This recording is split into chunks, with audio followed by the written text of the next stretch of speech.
आज का वीडियो मेरा खास है उन सभी माता बहनों के लिए जो अपने बच्चों के लिए हमेशा चिंतित बनी रहती हैं। चाहे उनका 1 वर्ष का बच्चा हो, चाहे उनका 30 वर्ष का बच्चा हो, वो हमेशा चिंतित रहती हैं कि उसकी स्वास्थ्य अच्छा बना रहे, उसकी पढ़ाई में किसी तरह का कोई व्यवधान ना है, उच्च शिक्षा प्राप्त करे, उसका कैरियर अच्छा हो। ये आज वीडियो में दे रही हूँ उन माता बहनों के लिए जिनके कि बच्चे चाहे तो वो 1 साल के हों या वो 30 या 32 वर्ष, जब तक कि उनकी शादी नहीं हुई तब तक के लिए उपाय दे रही हूँ। इसलिए भी क्योंकि आप कहेंगी मैडम ऐसा क्यों?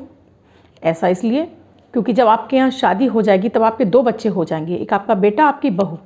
तो उनके लिए अगर आप अपने बच्चे के लिए करते हैं तब उसका दाम्पत्य जीवन कैसे सुखी रह सकता है? तब आपको उन दोनों के लिए जो प्रयोग करना होगा वो अलग होगा। मैं आपको उसके लिए वीडियो अलग से दूंगी। तो आज का वीडियो उन्हीं के लिए जिन बच्चों की शादियाँ नहीं हुई हैं। अगर ये प्रयोग माता करती रहती हैं तो उन बच्चों के कैरियर में सारी उलझनें उनकी समाप्त होने लगती हैं और शादी विवाह भी उनके समय से हो जाते हैं। हर मुश्किल व आसान सबका है समाधान। नमस्कार, मैं एस्ट्रोलॉजर अर्चना गुप्ता अपने ज्योतिष के चैनल पर आप सभी का हार्दिक स्वागत करती हूँ। और कैसे हैं आप सभी? आशा करती हूँ आप सभी स्वस्थ और प्रसन्न होंगे। दोस्तों, हम सभी माता बहनें, चाहे वो हमारा छोटा बच्चा हो चाहे बड़ा बच्चा हो, हमेशा ये चिंता करते रहते हैं, पता नहीं इसका कैरियर कैसा रहेगा, इसकी पढ़ाई कैसी रहेगी, अपने जीवन में ये कितना कमाएगा, कितना खुशहाल रहेगा। और इसी चिंता में हम घुलते रहते हैं। तरह तरह के व्रत उपवास वगैरह भी करते हैं, मन्नतें भी मानते हैं और लगता है कि हमसे जो बन पड़ता है अपने बच्चे के लिए वो अधिक से अधिक कर सकें। तो आज मैं वीडियो में आपको वही बताने जा रही हूँ। आपको बहुत अधिक करने की कुछ भी आवश्यकता नहीं है, चाहे वो आपका छोटा बच्चा हो चाहे बड़ा। आप उसके बेहतर स्वास्थ्य के लिए, बेहतर शिक्षा के लिए, उसके जीवन में कोई संकट ना आए उसके लिए आज मैं जो प्रयोग दे रही हूँ आप उसको लगातार करेंगी। लगातार का मतलब है आपको जब तक आपका बच्चा शादी नहीं हो जाती तब तक आप इसको निरंतर करती रहेंगी। इसको आप अपनी दैनिक जीवनचर्या में आप उतार लीजिए। आपके बच्चे को यकीन मानिए भविष्य में कभी कोई संकट नहीं आएगा। इसलिए ऐसा मैं इसलिए भी कह रही हूँ क्योंकि दशाएं हमारे जीवन में बदलती रहती हैं। उनके अनुरूप ही चाहे वो हमारा हो चाहे हमारे बच्चे का भविष्य तय होता है। बच्चों का भविष्य भी उसी अनुसार चलता है। तो बच्चों के जो कैरियर का समय है और जो बच्चों के शिक्षा का समय है उसमें उनका बुध ग्रह को, बृहस्पति ग्रह को और साथ में केतु ग्रह को शुभ होना आवश्यक होता है। साथ में सबसे पहले महत्वपूर्ण ग्रह है चंद्र और सूर्य। जब ये सारे ग्रह अगर बच्चे के अनुकूल रहते हैं तो उसको पढ़ाई में किसी तरह की कोई दिक्कत नहीं आती है। स्वास्थ्य भी उसका बेहतर रहता है, जो पढ़ता है उसमें वो उत्तरोत्तर तरक्की करता जाता है। कैरियर भी बच्चों का अच्छे से सेट हो जाता है। तो भागदौड़ भरी ज़िंदगी में बच्चा अपनी पढ़ाई पूरी करे या इस तरह के कोई कार्य करे, वो उनके लिए, बच्चों के लिए भी पॉसिबल नहीं होता। और एक आज की जो समाज में जो चलन फैल गया है कि हम तो विश्वास ही नहीं करते, ये एक सबसे बड़ी एक बुराई जो हमारे समाज में फैली है बच्चों के प्रति, बच्चों के मन में, कि वो अब धर्म से विहीन होते जा रहे हैं। धर्म की तरफ उनकी आस्था रही ही नहीं है। वो पूजा पाठ करना ही नहीं चाहते। वो सिर्फ और सिर्फ ये कहते कि हम तो पढ़ के अपना कैरियर बनाएंगे, हम मेहनत करेंगे तो कैरियर बनाएंगे। आप मेहनत करेंगे, कैरियर बनाएंगे, बहुत अच्छी बात है और करना भी चाहिए, क्योंकि कर्म के आधार पर ही आपको आपका फल मिलेगा। कर्म विहीन आपको कुछ नहीं मिल सकता। लेकिन फिर भी अगर अपने ईश्वर में आप आस्था रखते हैं, आप अपने ईश्वर के ऊपर अगाध विश्वास रखते हैं, तो आपके जो भी कार्य हैं वो आपके समय से पूरे हो जाते हैं। ये आजकल की युवा पीढ़ी समझना ही नहीं चाहती है। या तो अंधभक्ति करती है या फिर बिल्कुल नहीं करती है। अंधभक्ति करेगी तो व्रत उपवास इतने ज़्यादा रखेगी लेकिन उसका महत्व नहीं समझती है कि ये उतना उन्हें करना भी चाहिए कि नहीं करना चाहिए, या फिर बिल्कुल ही नहीं करेगी। तो क्यों ना माएँ अपने बच्चों के लिए ये प्रयोग कर लें। माएँ कुछ ऐसा प्रयोग कर लें, अपने दैनिक जीवन में कुछ ऐसा उतार लें कि उनके घर में सुख समृद्धि और शांति बनी रहे, बच्चों का करियर सेट रहे। बच्चों के लिए, क्योंकि चाहे वो आपका बेटा हो चाहे बेटी हो, आपके लिए तो वो दोनों ही समान हैं। वैसे भी अब कोई भी व्यक्ति 2 बच्चों से अधिक बच्चे उनके यहाँ होते ही नहीं हैं, क्योंकि ये हमारे समाज की एक व्यवस्था हो गई है। आपका चाहे बेटा हो चाहे बेटी हो, अब क्योंकि दोनों बेटा बेटी में फ़र्क नहीं हम महसूस करते हैं। पहले के ज़माने में बच्चों में फ़र्क होता था, बेटियों के लिए अलग तरह से परवरिश होती थी, बेटों की अलग तरह से परवरिश होती है। लेकिन आज के युग में, समानता के युग में, बेटा बेटी एक बराबर है, उनकी परवरिश भी एक ही तरह से होती है। माएँ ये चाहती हैं कि अच्छे से अच्छे मेरी अपनी बेटी का भविष्य बना सकूं, जिससे कि वो उसको आगे चल के कोई परेशानी ना हो। ये बहुत अच्छी बात है। बेटे के लिए भी माएँ यही चाहती हैं। तो उसके लिए जो मैं उपाय दे रही हूँ आप उसे नोट कर लीजिए। सबसे पहले तो आपको अपने बच्चे के लिए डेली चींटियों को आटा ज़रूर डालना है। इसमें आपको करना है कि आपको 1 चमचा आटा, 1 चमचा चीनी, आधा चमचा आपको उसमें काले तिल मिलाने हैं और आधा ही चमचा आपको उसमें सफ़ेद तिल मिलाने हैं। आप इस मिश्रण को मिक्स करके रख लीजिए। अपने घर के मंदिर में एक कटोरे में रख लीजिए। आप जो भी पूजा पाठ कर रही हैं वो कर लीजिए और फिर इसको ले जाकर डब्बे में भर दीजिए। नियमित इसमें से 1 चम्मच आटा लीजिए और एक कागज़ में बांधकर अपने घर की बाउंड्री के बाहर, आपको अपने घर की बाउंड्री के अंदर नहीं डालना है, घर की बाउंड्री के बाहर आप इसको डेली डालना शुरू कर दीजिए किसी भी पेड़ की जड़ में, जिससे कि वहाँ पर जो चींटियाँ कीड़े मकोड़े होंगे वो इसको भोजन को ग्रहण कर लेंगे। ये एक तरह का भंडारा होता है जो आप चींटी कीड़े मकोड़ों के लिए लगाती हैं। काली चींटियाँ हैं, कीड़े मकोड़े हैं, ये विष्णु रूप होते हैं। इससे बच्चों का केतु मजबूत होता है, साथ में बृहस्पति ग्रह मजबूत होता है। बच्चों को पढ़ाई में किसी भी तरह का व्यवधान नहीं आता, बच्चों का मन भटकता नहीं है। इस उपाय से बच्चों का कैरियर आपका अच्छा हो जाएगा। इससे एक ये उपाय आप अवश्य कीजिए। इसके अलावा अगर बच्चा आपके पास रहता है तो उसे डेली केसर का टीका अवश्य लगाने की आदत डालिए। जब तक बच्चा आपके पास है तब तक आप उसको केसर का टीका लगाने की नियमित आदत डालिए।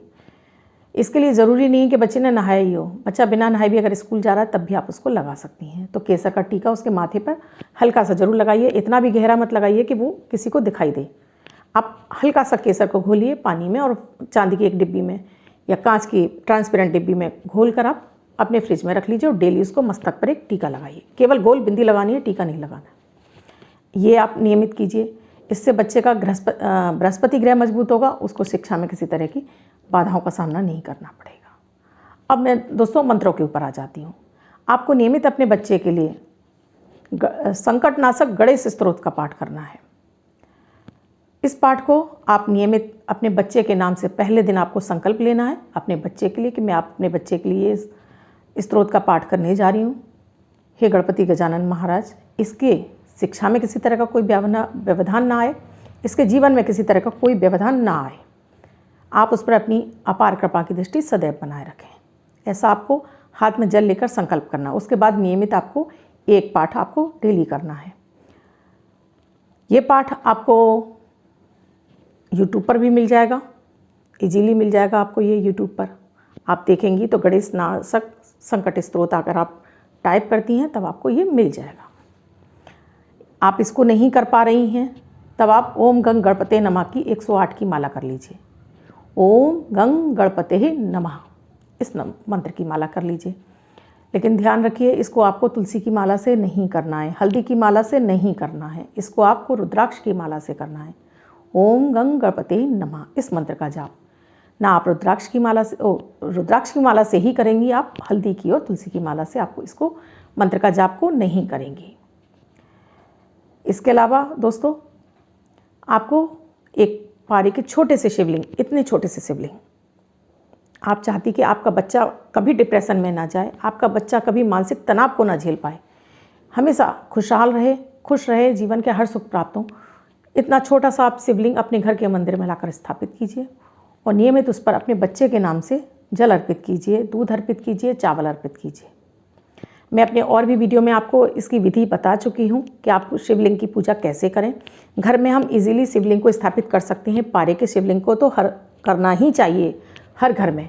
अगर आप आज भाग दौड़ भरी ज़िंदगी में अपने तनाव से मुक्ति चाहते हैं, चंद्रमा को बलि करना चाहते हैं, आप चाहते हैं घर में प्रॉस्पेरिटी बनी रहे, धन समृद्धि बनी रहे, तो आपको अवश्य ही स्थापित करनी भी चाहिए। तो आप उनको एक पीतल की प्लेट में आप स्थापित कर लीजिए अपने घर के मंदिर में और डेली एक कटोरे में लीजिए, छोटे से लोटे में आप सादा जल रख लीजिए, उसमें 2 बूंद गंगा जल डाल लीजिए। एक छोटे से लोटे में 2 चम्मच दूध डाल के पानी भी रख लीजिए और साथ में थोड़े से साबुत चावल रख लीजिए। इससे एक तो आपके बच्चे का तो चंद्रमा बली होगा, आपके घर में भी धन आगमन के मार्ग खुलेंगे। आपको इसमें करना ये होगा, बच्चे के नाम से आप संकल्प लेंगी, उसके बाद नमः शिवाय, बच्चे के लिए कर रही तो आपको ओम नमः शिवाय का जाप करना होगा। तो ओम नमः शिवाय आपको चढ़ाते समय इतनी बार आपको बोलना है, 108 बार। आप पहले जल चढ़ा दीजिए, फिर दूध वाला जल चढ़ा दीजिए, फिर सादा जल चढ़ा दीजिए ओम नमः शिवाय का आपको 108 बार जाप हो जाएगा। उसके बाद निकाल के शिवलिंग को अपनी जगह स्थापित कर दीजिए, उस पर साबुत अखंडित चावल चढ़ा दिए। इस तरह से उठाइए चावल, थोड़े से चढ़ा दीजिए। ये भी आप नियमित कीजिए। और जो आपने कटोरे में जल बचा है उसे किसी पौधे की जड़ में छोड़ दीजिए, नाली में नहीं बहाना है इसको। आपके बच्चे का मन मजबूत हो जाएगा। जो बच्चे छोटी सी उम्र में तनाव के शिकार हो जाते हैं, पढ़ाई को लेकर घबराने लगते हैं, पढ़ाई से हॉस्टल में नहीं रह पाते हैं या उच्च शिक्षा से घबराने लगते हैं, डिप्रेशन में चले जाते हैं, सुसाइड तक कर लेते हैं बच्चे, इस डिप्रेशन में रहकर उनकी पढ़ाई अधूरी छूट जाती है, ये आपके लिए रामबाण का काम करेगा। ये आपके बच्चे को उन सभी समस्याओं से बाहर निकालेगा, उसके मन को मजबूत बनाएगा। आपका ये प्रयोग, तो आप ये प्रयोग अवश्य कीजिए। संकटनाशक गणेश स्तोत्र दोस्तों मैं आपको सुनाती हूँ। ओम प्रणम्य शीर्षा देव गौरीपुत्र विनायकम भक्तावास स्मरे नित्य कामय सिद्धये प्रथम वक्रतुंड च एकदंत द्वितीयकम तृतीय कृष्णिंगाश गजवत्र चतुर्कम लंबोदर पंचम च षष्ठी विक्टिमेव च सप्तम विग्र राजेंद्रम धूम्रवर तथाष्टकम नवम भालचंद्र तु दशम तु विनायकम एकादश गणपति द्वादश तु गजाननम द्वादशतानि नामानि त्रिसंध्या पठेन नाचा विघ्न भय तस् सर्व सिद्धि कर प्रभो विद्यार्थी लभते विद्या धनार्थी लभते धनम पुत्रार्थी लभते पुत्रान मोक्षार्थी लभते गतिम जपेद गणपति स्तोत्र षडिम मासे फल लवे 100 सेड़ सिद्धि च लभते नात्र संशया अष्टभ्यो ब्राह्मणस्य लिखित्वा समर्पये तस्य विद्या भवेतम सर्वा गणेशस्य प्रसादतम। ये छोटा सा स्तोत्र है दोस्तों। आप चाहें तो इसमें से भी आप इसको सेव करके रख सकते हैं और आप इसको भी डेली अपने मंदिर में रख कर सुन सकते हैं। जब आप बार बार इसको रिपीटेशन में सुनेंगे तो आपको ये स्तोत्र इजीली याद हो जाएगा, क्योंकि इसमें गणेश जी के 12 नाम हैं। ये 12 नाम हमारे हर संकट को नाश करने वाले हैं। जीवन के हर संकट को, आप धन से संबंधित संकट है वो भी इससे खत्म होता है, शिक्षा से संबंधित है, बच्चों के संबंधित है, विवाह से संबंधित है, या आपके बच्चे नहीं हो रहे हैं उससे भी संबंधित जो भी समस्या हो, गणेश जी की द्वादश नामावली बहुत ही लाभकारी है। संकटनाशक गणेश स्तोत्र बहुत ही चमत्कारी प्रभाव देता है, तो अपने बच्चों के लिए अवश्य कीजिए। अब दोस्तों आपको मेरा ये वीडियो अच्छा लगा है तो लाइक करना बिल्कुल भी ना भूलें, साथ में कमेंट में जय माता दी, राधे राधे, ओम गणपते नमः आप लिखिए। आप मेरे चैनल से नए जुड़े हैं या आपने अब तक चैनल को सब्सक्राइब नहीं किया तो चैनल को सब्सक्राइब अवश्य कर लें, घंटी के बटन को ऑल पर कर लें, जिससे मेरे हर वीडियो का नोटिफिकेशन आपके पास पहुँचे। एक बात और दोस्तों, आपके पास जब नोटिफिकेशन पहुंचता है तो आप नोटिफिकेशन से वीडियो अवश्य देखा करिए। आप जब नोटिफिकेशन से वीडियो देखते हैं, मेरा नोटिफिकेशन आपके पास पहुंचा, आपने उस नोटिफिकेशन को ऑन करके आप वीडियो देख रहे हैं, तो ये और बहुत सारे लोगों के पास पहुंचता है। ये यूट्यूब आपके एक क्लिक से ही बहुत सारे लोगों के पास पहुंचा देता है, और मैं यही चाहती हूँ कि अधिक से अधिक लोग देखकर इनसे फ़ायदा ले सकें, क्योंकि माएँ बहनें सबसे ज़्यादा चिंतित रहती है अपने बच्चों के लिए। तो अधिक से अधिक लोगों तक पहुंचाइए, आप भी फॉरवर्ड कर दीजिए अपने फैमिली मेम्बर्स में, फ्रेंड सर्कल में, सोशल मीडिया पर। आप लिखिए कि इसको देखिए ज़रूर। ये छोटे से उपाय हैं, इसमें आपको मात्र 10 या 15 मिनट लगेंगे, इससे ज़्यादा नहीं लगेगा। जहाँ आप पूरे 24 घंटा इतना चिंता करती हैं, वहाँ आपकी खुद की चिंताएँ खत्म हो जाएंगी, आप खुद से फ्रेश फील करेंगी, आपको खुद से अच्छा लगने लगेगा, आप भी तनावग्रस्त नहीं रहेंगी। साथ में बच्चे की तरफ से जो आपके मन में चिंताएं लगी रहेंगी वो भी आपकी समाप्त होने लगेंगी। दोस्तों मैं कुंडली का विश्लेषण भी करती हूँ, तो आप भी अपनी कुंडली का विश्लेषण कराना चाहते हैं तो डिस्क्रिप्शन बॉक्स में मेरा व्हाट्सएप नंबर दिया है। मेरा व्हाट्सएप नंबर है 8077506510। इस नंबर पर आप कॉल या मैसेज के द्वारा प्रोसीजर जान सकते हैं। मैं ऐसे ही इंटरेस्टिंग विषय आपके लिए लेकर आती रहूँगी। आपकी समस्याओं को हल करने के लिए मात्र छोटे छोटे प्रयोग दूंगी, जिसमें आपका मैं कोई धन नहीं खर्च कराना चाहती। मैं चाहती हूँ कि आपके द्वारा जो प्रयोग किए जाएं वो आपके पूरे घर, पूरे परिवार को सुखी और संपन्न बना दें। और यही तो हम चाहते हैं कि हमारा कोई भी कार्य ऐसा हो जो पूरे परिवार को सुखी बना दे। तो दोस्तों मेरी तरफ से पहले अब आप कीजिए, इस वीडियो को ज़्यादा से ज़्यादा शेयर कीजिए, जिससे और माताएं बहनें इससे जुड़ने लगें। धन्यवाद। मैं कल फिर मिलूँगी अपनी अमृत की बूंद और जादुई अक्षर के साथ। हाँ दोस्तों, मैं कहना भूल गई, मेरे अमृत की बूंद और जादुई अक्षर, उन्हें भी आप अवश्य देखें, उन्हें करें, बहुत ही चमत्कारी प्रभाव देते हैं। अपने बच्चों को भी कराएं, इससे एक तो उनका मन मजबूत होगा, इससे आपके 9 के 9 ग्रह संतुलित और व्यवस्थित होने लगते हैं, उनकी कुछ पीड़ाएं आपकी शांत होने लगेंगी, आपके जो समस्याएं आपके सामने आ रही हैं उनसे निकलने के लिए आपको मार्ग मिलने लगेंगे। तो उन्हें भी देखना बिल्कुल भी ना भूलें। मैं कल फिर मिलूँगी अपनी अमृत की बूंद और जादुई अक्षर के साथ। धन्यवाद।